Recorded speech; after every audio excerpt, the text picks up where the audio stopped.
नमस्कार, प्रणाम। कैसे हो आप सभी लोग। स्वागत है आप सभी का एक नए वीडियो में।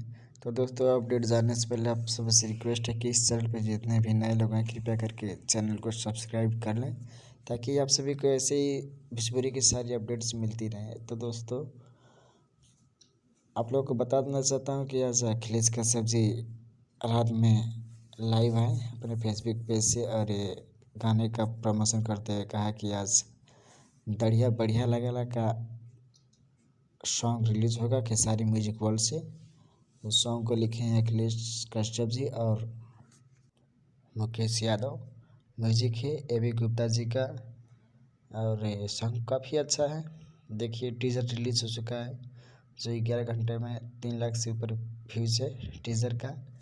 और ये सॉन्ग आज खेसारी म्यूजिक वर्ल्ड पर आएगा। तो दोस्तों, आप सभी लोग तैयार रहिए, बहुत ही बवाल सॉन्ग है।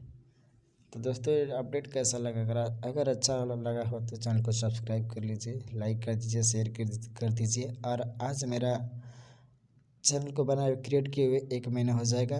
तो दोस्तों, आप लोग कम से कम 50 सब्सक्राइबर कंप्लीट कर दीजिए, आप सभी से रिक्वेस्ट है। तब तक के लिए दोस्तों, बाय बाय, धन्यवाद। जय हिंद, जय भारत, जय भोजपुरी।